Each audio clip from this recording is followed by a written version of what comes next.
kata Zahid Hamidi tidak memberitahu beliau kuli menghadap Yang di-Pertuan Agong ke istana. Kenapa perkara ini terjadi sebenarnya, Datuk? Tengku Razali adalah pak tua kepada Majlis Raja-Raja Melayu ini. Kerana beliau juga kerabat di Raja Kelantan. Dari itu kemungkinan Tengku Razali dipanggil kerana beliau adalah satunya anak Raja Tunggal yang menyertai parti politik di dalam Malaysia ini. Jadi ke bawah duli tuanku Yang di-Pertuan Agong berpendapat eloklah dia untuk bertanya, berbincang dan mendengar nasihat daripada Yang Mulia, Yang Berhormat Mulia Tengku Razali Hamzah. Dan mungkin mereka juga membincangkan hal kepentingan raja, bukannya soal politik. Tetapi beliau Tengku Razali sendiri datang bertepatan selepas Datuk Seri Anwar Ibrahim menghadap Yang di-Pertuan Agong pada pagi tadi, dan saya difahamkan bahawa Tengku Razali tiba di Istana Negara sekitar jam 2.30 petang. Dan pada pandangan Datuk sendiri, adakah beliau akan membincangkan isu-isu politik semasa sekarang ini?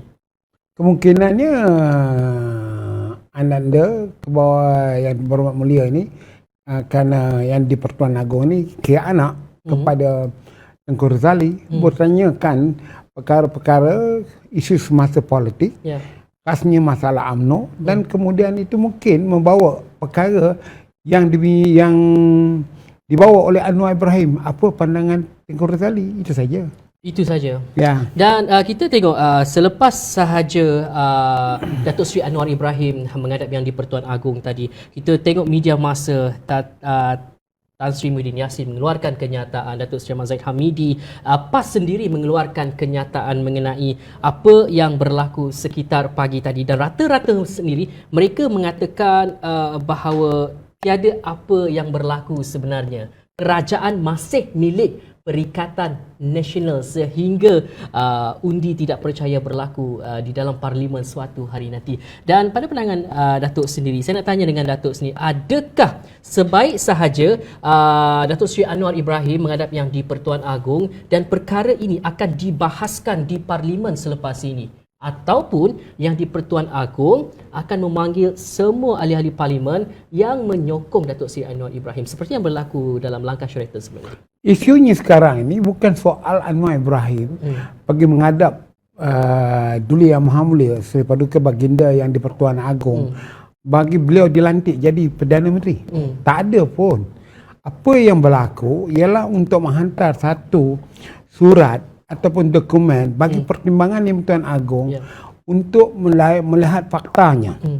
Seperti mana yang saya katakan lebih awal dalam tulisan saya dalam grup Sang Kelembai WhatsApp saya mengatakan bahawa tidak ada keperluan Datuk Seri Anwar Ibrahim nak menyebut nama satu persatu yang dia telah dapat, mencukupi secara lisan ataupun lain-lain dokumen sokongan ditunjukkan kepada Yang di-Pertuan Agong akan perihal bahawa kerajaan Seri Paduka Baginda ini sudah hilang majoriti. Itu saja.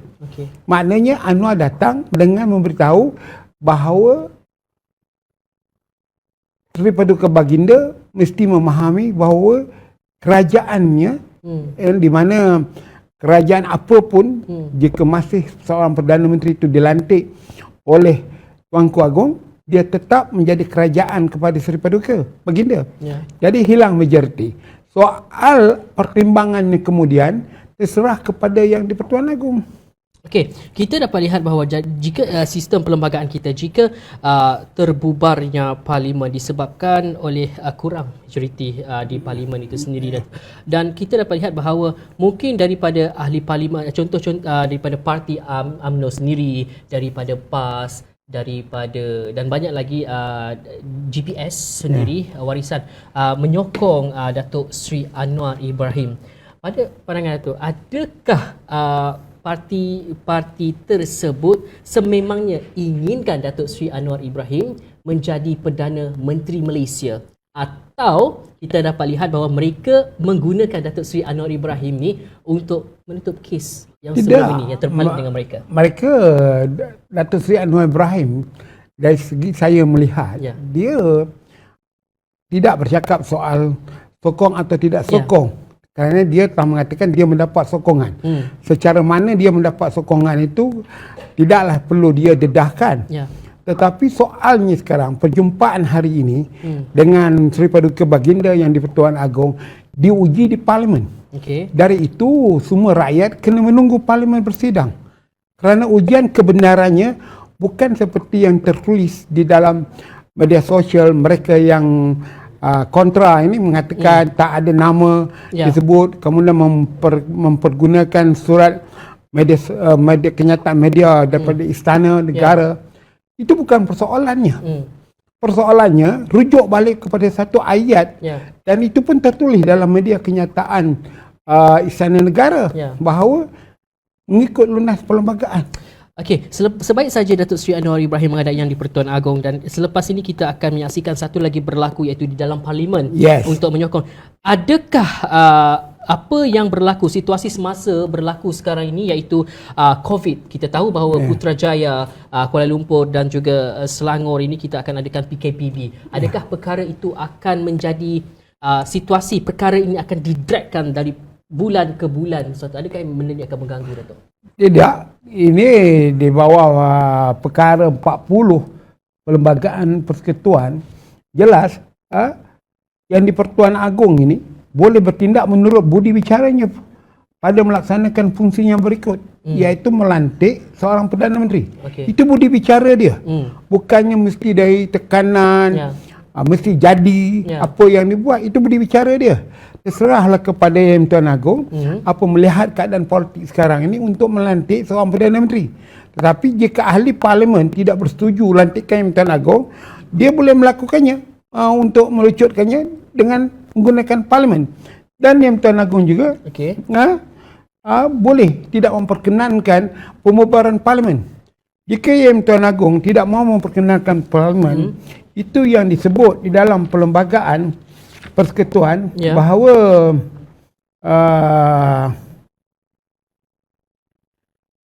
jika Perdana Menteri tidak lagi mendapat kepercayaan majoriti ahli Dewan Rakyat, maka Perdana Menteri hendaklah meletakkan jawatan termasuk Jemaah Menteri, melainkan jika ada permintaan Parlimen dibubarkan oleh Yang di-Pertuan Agong.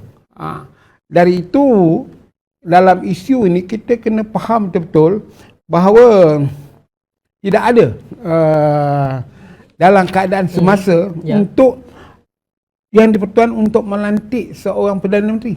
Yang keadaan Perdana Menteri yang ada sekarang ada. Dan apa yang kita lihat sekarang dari segi kenyataan balas Perdana Menteri itu sendiri, Tan Sri Muhyiddin Yassin, dia juga menyerahkan kepada Yang Maha Yang Tuan Agong.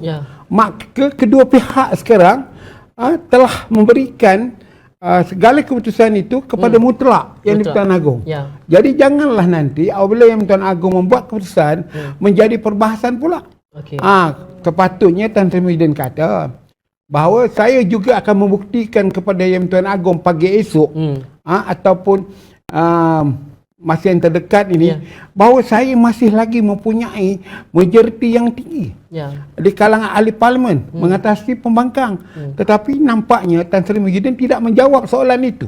Sebaliknya cuba untuk meringankan isu 13 Oktober ini sebagai remeh, tak ambil kisah dan menggunakan alasan kerana nak fokus kepada COVID-19.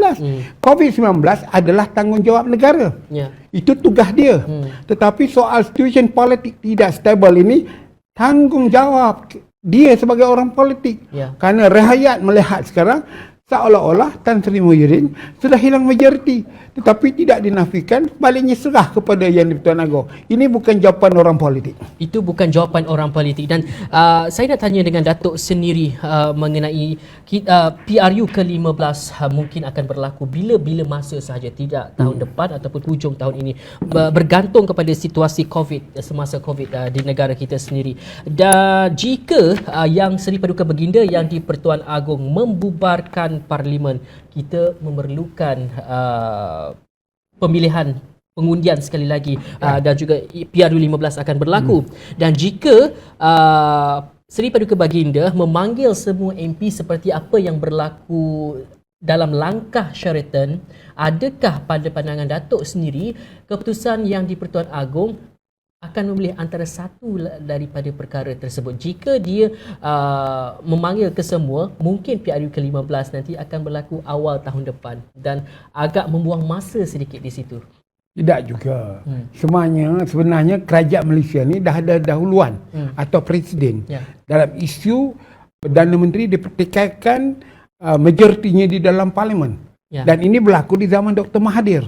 Waktu UMNO Haram tahun 88 dengan memecat menterinya, apa yang dilakukan oleh Dr. Mahathir, dia memanggil semua ahli Dewan Rakyat sama ada daripada UMNO, MCA, MIC dan Sabah dan Sarawak untuk berikrar di depan dia dan menandatangani akuan semula. Jadi dalam isu ini patutnya ini dilakukan oleh Tan Sri Muhyiddin, iaitu dia mesti melakukan sama seperti yang dilakukan oleh Tun Dr. Mahathir dahulu pada tahun 1988. Okey, untuk anda yang berada di rumah, jangan lupa untuk tinggalkan komen dan juga soalan anda kepada Datuk Zahrin. Saya akan bacakan soalan anda sekejap selagi. Dan ada soalan ni yang saya nak tanya dengan Datuk sendiri daripada kita punya penonton, Muhammad Anip. Adakah strategi Anwar tidak memberi SD kepada Agong supaya Agong tanya sendiri pada MP-MP? Itu soalan dia. Tidak. Sebab Tuan Agong sekarang ni, dalam keadaan sekarang ini, baguslah tindakan Anwar itu dari segi strategi politiknya yang tidak menghantar nama. Kerana Anwar hendak melakukannya itu di dalam Dewan Rakyat. Jadi di Dewan Rakyat nanti, inilah cabaran yang patut dibuat kepada Anwar Ibrahim. Buktikan yang kamu cukup tadi di dalam Dewan Rakyat. Jadi kalau di Dewan Rakyat berlaku sama ada satu bil atau rang undang-undang itu ditolak oleh Dewan Rakyat, maka dengan sendirinya memberi maksud Perdana Menteri itu sedang menghadapi undi tidak percaya. Mudah saja. Dan juga ini ada satu lagi komen di Facebook. Sebenarnya banyak komen yang sedang menonton kita. Terima kasih untuk anda yang sedang menonton kita pada malam ini Big Live di Big Blue TV. Teruskan komen, share dan juga berikan pandangan dan juga komen anda mengenai apa yang kita bincangkan pada malam ini. Apa kata Anwar selepas menghadap Yang di-Pertuan Agong. Kita lebih tertumpu ke arah itu pada malam ini. Daniel Ibrahim Yaakob katanya, Datuk, apakah faktor Kuli dipanggil menghadap Yang di-Pertuan Agong petang tadi? Adakah Kuli terlibat juga dengan memainkan peranan yang penting dalam pemilihan ini, dia kata? Saya rasa tidak. Saya dah katakan tadi, Tengku Razali lebih merupakan sebagai paktua kepada raja-raja Melayu ini. Dan dia adalah satu-satunya yang menjadi anak raja yang terlibat dalam politik. Dari itu tidak menjadi masalah dan kita jangan memberikan persepsi terhadap kedatangan Yang Berhormat Mulia Tengku Razali ke Istana Negara itu sebagai satu konspirasi atau beliau ditunjuk sebagai Perdana Menteri dan sebagainya. Saya rasa tawar-menawar nak jadi Perdana Menteri ini mungkin tidak berbangkit kepada Tengku Razali. Kerana kita bukan satu kerajaan monarki yang mana secara automatik perlu diberikan keistimewaan kepada darah keturunan raja. Pada saya lebih merupakan beliau hanya nak minta nasihat. Beliau itu ialah daripada Baginda Yang Tan Agong. Tak lebih pada itu. Jadi mungkin Tengku memberikan pandangan-pandangan dia terhadap, kerana Tengku Razali juga antara tokoh yang boleh diterima oleh semua parti-parti politik. Dan Datuk bercerita mengenai perkara itu, saya terfikir satu perkara. Sebaik saja Datuk Seri Anwar menghadap Yang di-Pertuan Agong pada awal pagi tadi. Selepas itu ramai tokoh-tokoh politik menyuarakan pandangan dan juga pendapat mereka di media sosial dan juga di media masa. Tapi yang saya pelik sedikit, Datuk, tim ataupun geng-geng Azmin Ali, Zuraida Kamarudin tidak menyuarakan pandangan mereka mengenai apa situasi yang berlaku pada hari ini. Pada pandangan Datuk sendiri, adakah mereka memang sahaja mendiamkan diri atau adakah jika mereka bersuara akan balik kepada mereka? Pandangan Datuk. Saya rasa saya bersetuju dengan anda bahawa jika mereka bersuara, perkara ini terpalit kepada diri mereka sendiri dan memberikan kesan yang teruk kepada kabinet Tan Sri Muhyiddin ini ataupun kerajaan Tan Sri Muhyiddin Yassin. Lebih baik dia diam kerana dia pun tahu, dia pun sedar bahawa ketidakpuasan hati itu di kalangan kerajaan Perikatan Nasional bercampur dengan Barisan Nasional ni yang berjumlah 111 ni melibatkan juga di kalangan yang berada di dalam Bersatu itu sendiri. Ya. dan juga tambah pula di dalam UMNO. Jadi tindakan mereka mendiamkan diri itu lebih baik daripada untuk mereka bercakap dan mentenangkan diri mereka. Okey, saya terfikir ada soalan daripada penonton kita dekat sini, Biblu TV JJ katanya. Okey, saya ringkaskan soalan yang panjang yang beliau hantarkan, Datuk. Okey, jika betul Datuk Seri Anwar Ibrahim ingin menjadi Perdana Menteri, kenapa beliau tidak menunggu dalam pilihan raya ke-15? Kenapa sekarang beliau tergesa-gesa untuk menjadi Perdana Menteri berbanding menunggu untuk pilihan raya umum ke-15, di mana pilihan raya kita tahu bahawa pilihan raya umum ke-15 itu kita mendapat mandat daripada rakyat sendiri melalui pengundian. Di mana kenyataan Anwar Ibrahim dia nak jadi Perdana Menteri ini? Malah Pakatan Harapan pun tidak sebulat suara untuk menamakan dia sebagai Perdana Menteri. Okey. Dan dia hanya berminat untuk jadi Perdana Menteri kerana dijanji bulan Januari 2018 oleh Tun Dr. Mahathir dan Pakatan Harapan. Okey. Yang itu dia demand, dia menuntut hak dia kerana kononnya selepas 2 tahun baru dia ambil alih. Itu sebab selepas 2 tahun tidak menepati janji, maka datang balak itu. Okey. Jadi apa yang saya nak sebutkan di sini bahawa Anwar Ibrahim ini dia seorang ahli politik yang strategi. Dia nak hidup sepanjang masa keadaan, mencari baik, the bad, the good, the ugly. Itu cara dia berpolitik. Jadi apa yang saya nak tengok, yang saya nak tekankan di sini, Dr. Mahathir tidak langsung Anwar Ibrahim langsung tidak bercadang bersungguh nak jadi Perdana Menteri. Tetapi kekuatan rakyat itu khasnya berpihak pada dia, hendak dia jadi Perdana Menteri. Itu saja.